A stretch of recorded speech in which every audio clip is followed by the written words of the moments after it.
Hey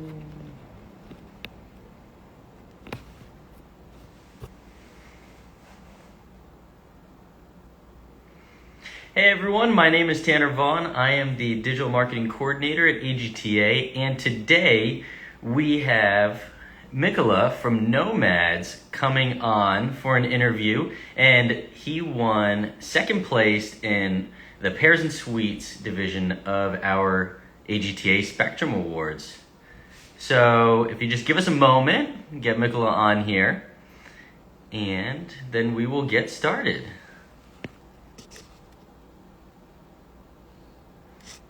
Gems by Nomads. All right, sending him.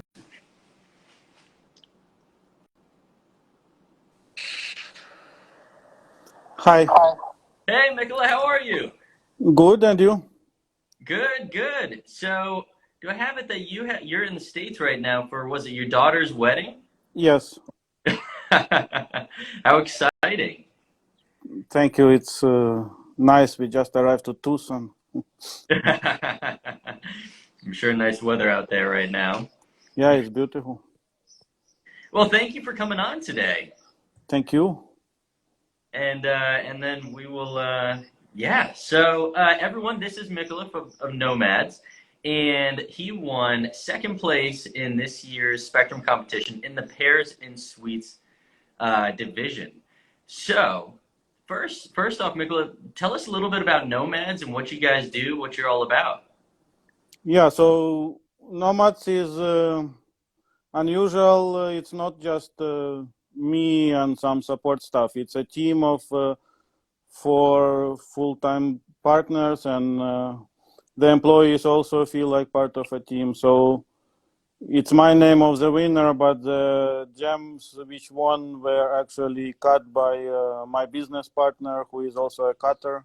Mm-hmm. And we are a gem cutting company. We source rough all around. That's why we are called Nomads. We travel mine to mine, and Yeah. then we cut and we travel from jewelry maker to sell. So that's us. Nice. Well, yeah. So I definitely what I wanted to talk today is Tracy was telling me about the history of the emeralds that won this competition, and I definitely want to do a deep dive on that, and kind of the experience of your partner and all of that. So first, let me turn around my camera so people know exactly what the piece was that won. So they get. All right. So here are the emeralds, the Emerald Suite. I mean, it was phenomenal. The color was just incredible. So tell us a little bit about the process of sourcing this material and your partner who did the cutting, because I heard there was some traveling, even possibly down to, was it Colombia, I think Tracy was telling me? Yeah, it's a big story, actually. It starts at the basis of our approach to business. We are also not typical gem dealers in this way, that most gem dealers they feel other gem dealers as just competitors, and we are always seeking and finding many chances for cooperation. We source rough together, or some gem dealers who are closer to the sources source rough and we cut and sell it for them, and we share the money, or we buy rough together, or we allow other dealers to sell our stones. So we really enjoy cooperation. It builds friendships. It's more effective, more pleasant way to live and to do business. So in this case, actually, we have a partnership with a Brazilian miner of topaz, Roberto Milla, and he used to be emerald dealer in the past. And when this production started coming from Panjshir, he invited us to partner on that, and he and Slavik traveled to meet the miners and source the rough. Then they travel. Slavik is my business partner who cut the stones. Okay. And then they travel to Colombia to see how the emeralds are being processed, what are the tricks of the trade, and especially in the cutting process. And then Slavik cut the stones, that the background of this material. It's interesting, the source of it, it's in Afghanistan, but it's like from the ethnic Tajik people area. So it doesn't feel like other places of Afghanistan. It's like country inside the country, different culture, different attitudes, different language, different people, much less militarized at the moment, much more peaceful and friendly. And they produce incredible gems. They just glow with color, Yeah. That Oh, definitely. the most of the gems, the color, the white light falls on the gem, and in the spectrum of the colors, the gem absorbs some colors and reflects some others, and those reflected colors constitute the color of the gem. But these emeralds and some other stones, they absorb some ultraviolet parts of the white light, and they move that energy and they emit it in the green. So it feels like it has like a green light source inside the stone, because there is more green coming out of the stone than there is green present in the light which hits it. That was fantastic material. Oh, no, it's So definitely. Slavic traveled to, it was our first experience working with emeralds. Slavic traveled to Colombia, and he learned how important it is to develop the sense of touch, that emeralds easily crack when you pre-shape them and remove the inclusions and problems. You have to develop the sense in your fingers on what angle to touch it, what pressure to apply it when you put it on the wheel which removes the extra material. It was an adventure in itself. So this, to us, this suit is epitome of cooperation, friendship, travel, discovery, learning new things, and the beauty of emeralds. We love them. They glow. They warm your heart. This green is so rich and so pleasant. It's like someone rubbing you on the chest when you look at it. Oh, no, definitely. So, like with this piece, it sounds like there was a huge story behind it, and a lot of work put into it, and both education for some of your, in learning some of the other techniques and cutting it and, acquiring it. What do you is that a normal part of your guys' process with like when you get some new materials, or is there often like a whole learning process even for you guys after being in business?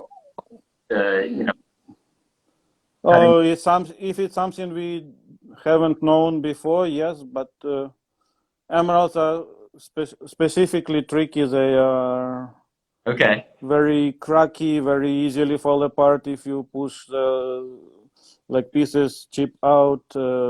If you push it the wrong way, the emeralds are particularly tricky. The other gems are quite similar to each other unless they have some cleavage or extra soft. But we don't work so much with soft stones. We work with bread and butter stones for jewelers mostly, so Okay. the hardness is okay.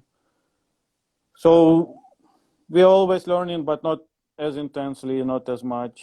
We always explore new labs, new techniques, new machines, new ways. But this was a big deal, yeah. Nice. Well, congratulations on the award too. So I'm glad all the effort definitely also went in. That was put into reaped quite a bit of reward too. Yeah, also because we learned in less expensive gems, we kind of have a different tack on emeralds, because if the gem is not expensive, you work with a $20 per carat gem. You cut it beautifully, your cost is not 20 but 30. You have to sell it 50% more, but it's still $200-300 stones. Everybody has $200-300 to spare.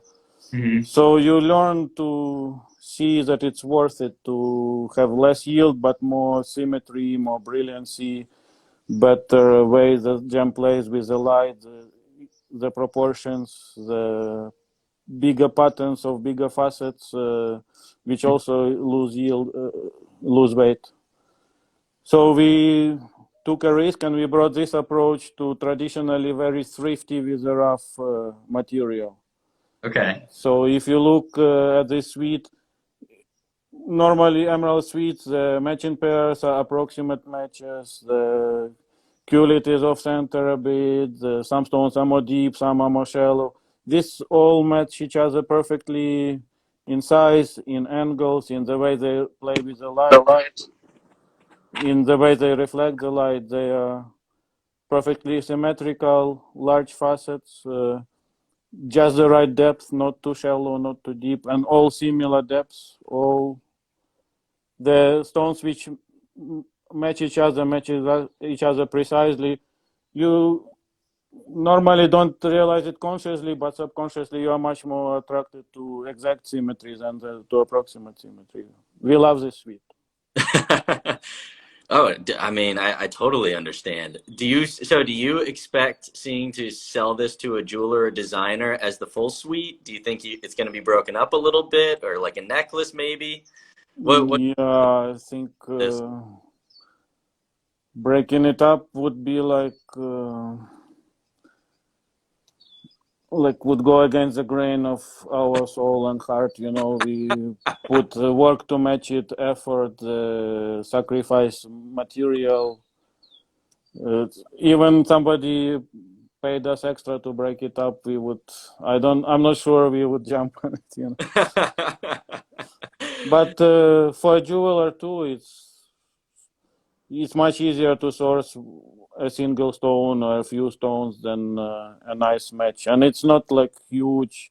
It's still usable in modern day. It's not like old timer in your face huge stones. It's elegant. They are not too Definitely. big. You can even wear it as a day wear if you design with it without going overboard, without making it too exuberant. Right. Well, I mean, it is definitely an incredible and elegant set of suites. I was just curious, because we see quite a few suites come into the competition each year, and I've always just wanted to see the final product as to, it's like, okay, here's the suite laid out like you guys had it. But I always wondered, like, after the fact, even though it's cut for that, is it always sold that way, or, or what the final product usually is? But I mean, I'm excited to get to see the who you end up selling this to and what they end up making it.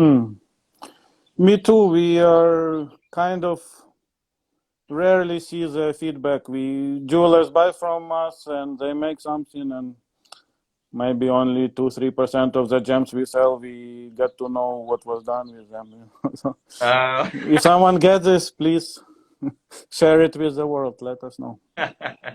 Yeah, and you guys too for cutting all their some of the pieces. That's why I love when I see some designers giving shout outs back to their their gem sourcing, their sourcers and lapidaries. So yeah. Sorry, you were breaking up. I didn't hear what you said. Oh, sorry. Hold on. One real quick though. It looks like someone asked what your name was. So this is Mikola of Nomads. And just sometimes you got to do the reintroduction again. People pop out. So this is Mikola of Nomads, and they won the second place award in pairs and category for this past year's AGTA Spectrum Awards. So yeah, I mean, let's see, what else did we have on the docket? So tell us a little bit about your Spectrum history, though. With a picture with your staff at one of our previous galas. Yeah, we like Spectrum very much. We've been participating, I cannot say exactly, maybe 10, 12 years. Always winning almost every year. Oh, yeah? But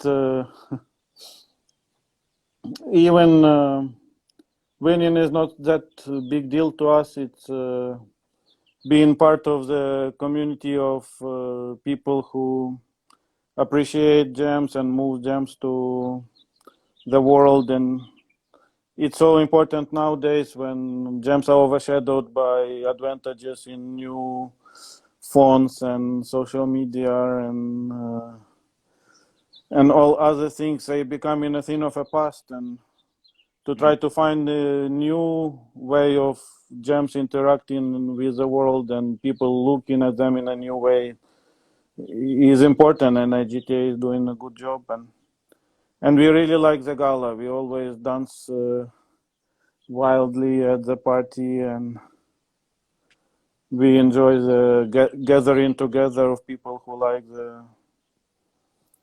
who works with Jam and know each other, and it's a great event. We recommend everyone to participate. Lots of fun. Thank you so much for, your continued support in the competition too. We can't do it without you guys. Thank you. And so like let's talk just a little bit about this past year. How has it been for you guys? I mean,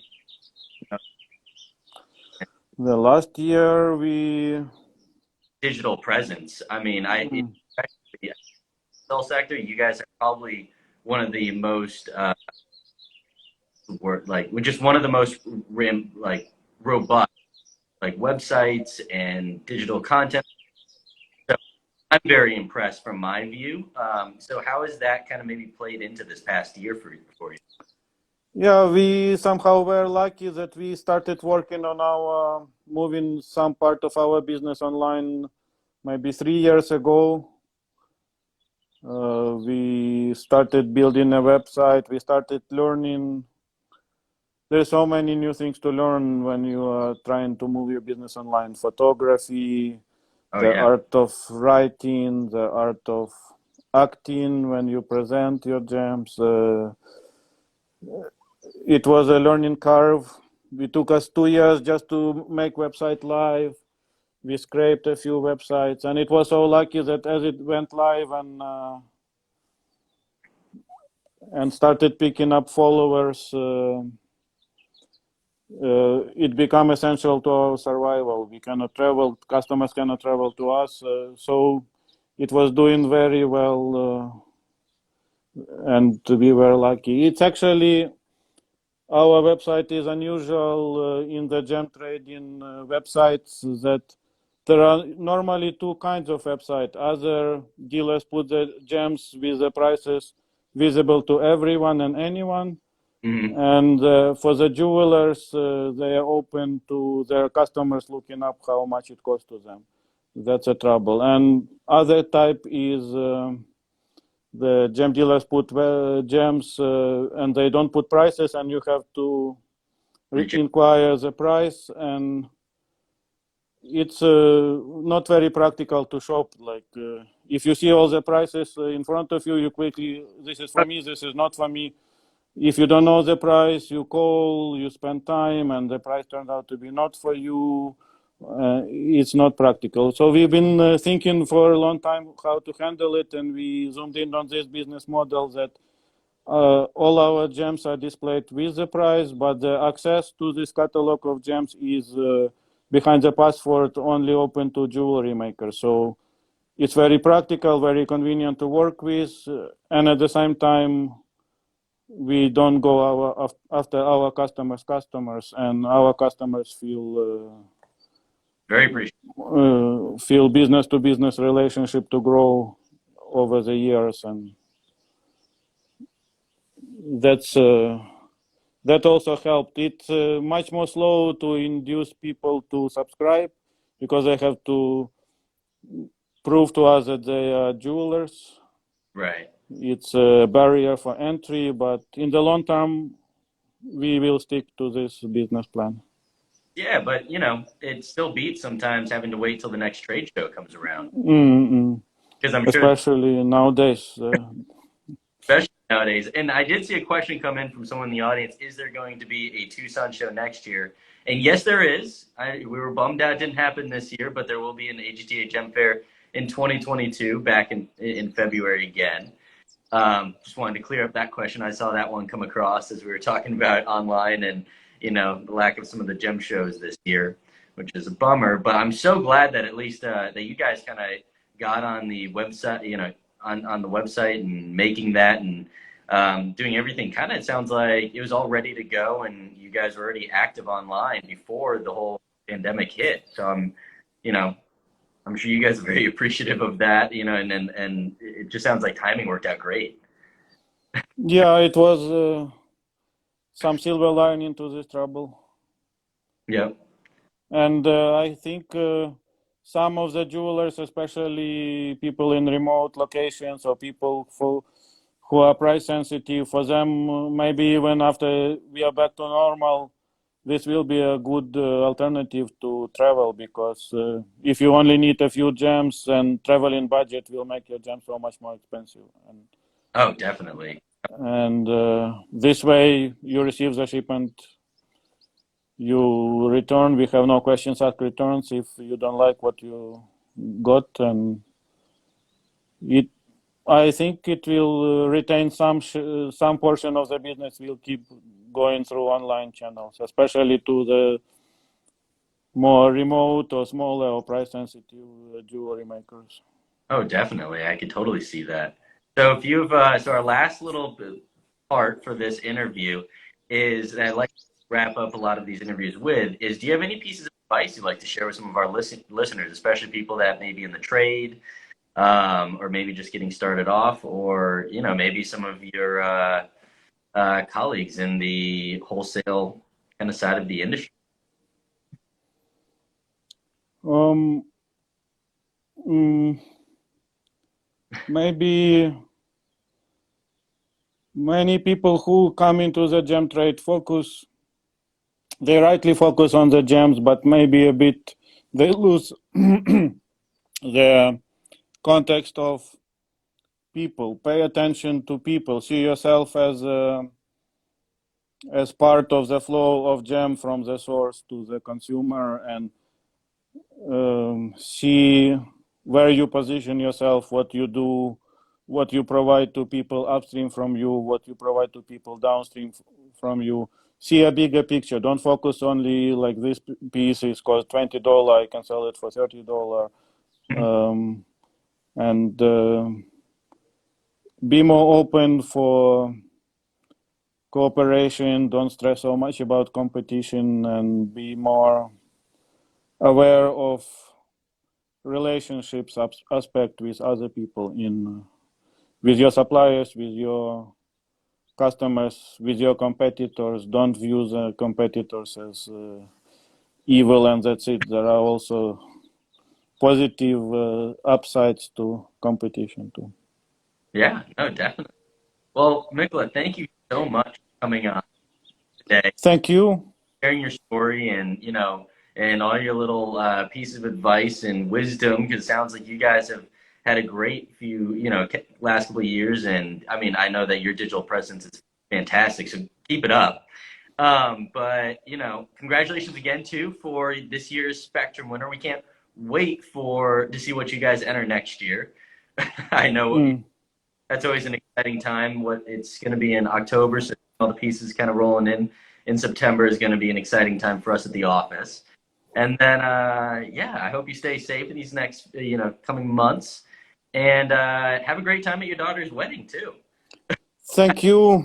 And once again, I don't want to grab all the credit. It's a teamwork. The stone Right. was cut by my partner Slavik. I think we will interview him and about this particular set ourselves, and we'll post on our own Instagram. Check it out in a couple days. Awesome. Well, yeah. So he'll describe the way he worked on it. And maybe AGTA would like to share the Yeah. interview with him too. You guys asked if we could have him on today, and I really wish we could always do that. You know, have more people, but there's a little bit of limitations when you know, on the Instagram lives, which would have been a great input. But everyone, watch, you know, follow Gems by Nomads and watch that interview, or you know, when Slavik goes through the like more in depth on cutting the pieces and all that kind of stuff. Yeah, he had great time traveling to Colombia, learning. Yeah. And he had like a roller coaster ride of working with this material. He was excited when it came out. He had emotional downs when the chips would come out of nowhere and pieces of stone would fall off. It's exciting. Awesome, awesome. Well, Mikola, again, thank you so much for coming on, and everyone who's listening, watching, thank you for attending, and we'll see you next week. Thank you. Take care. Be well. Bye. Okay. Bye, Mikola.